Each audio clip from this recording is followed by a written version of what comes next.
Hello everyone, welcome back to our new mini blog. তো আমার ছোট্ট মোটো ব্লগে সবাইকে স্বাগত জানাই। চলো সবাইকে গুড মর্নিং। আজকের ব্লগটা শুরু করা যাক। তো আজকে আমি সকালে ঘুম থেকে উঠেই প্রথমে শুরু করে দিয়েছি পুরো ঘরটাকে আজকে ক্লিন করব। অনেক দিন ধরে ভাবছি ঘরটাকে সুন্দর করে একটু ক্লিন করব, সেটাই করা হচ্ছে না। তো আজকে একদম কোমর বেঁধে লেগে পড়েছি। আর ফ্রিজটাও প্রচণ্ড পরিমাণে নোংরা জমেছিল, কয়েকদিন ফ্রিজটা বন্ধ ছিল, সেই কারণে একটু বেশি হয়েছিল নোংরাটা। তো ফ্রিজটাও আজকে একটু পরিষ্কার করছি। আর ফ্রিজের এই সাইডের এগুলো খুলতে আমার যে কী ভয় লাগে, শুধু মনে হয় যে ভেঙে যাবে। আমি যতবারই ফ্রিজ কেনার পর পরিষ্কার করেছি ততবার আমার বর খুলে দিয়েছিল। তো তারপর আমার ছেলের হঠাৎ করে বায়না শুরু হয়েছে, মা আজকে আমি নারকেলের লাড্ডু খাবো।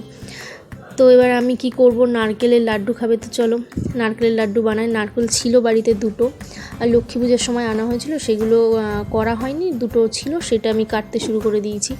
কিন্তু সেই নারকেলের লাড্ডুটা আমি আর বানাতে পারিনি, আমিও বলছি লাড্ডু। যাই হোক, তারপর গিয়ে চলে গেলাম রান্না বসাতে। আজকে রান্না করছিলাম পেঁপে আলু দিয়ে মাছের ঝোল আর ভাত। তো তারপর রান্নাটা বসিয়ে দিলাম, ভাতটা এদিকে আমার হয়ে গেছে। তারপর আমি পেঁপে কাটতে বসে গেছি। আর নারকেলের নাড়ুটা আমার বানানো হয়নি কী কারণে, সেটা হচ্ছে হঠাৎ করে একটা সমস্যা হয়ে যায়। আমি রান্না করতে করতে আমার গ্যাসটা ফুরিয়ে গেছে, সেই জন্য নারকেলের নাড়ুটা বানানো হয়নি। রান্নাটা পুরো কমপ্লিট হয়ে গেছে, আর আমি নাড়ুটা বানাবো কি তখনই আমার গ্যাসটা শেষ হয়ে গেছে। তো সেই জন্য নারকেলের নাড়ুটা বানানো হয়নি। তো আমাদের মা আর ছেলের এই পাগলামি দুষ্টুমি সব সময় চলতে থাকে।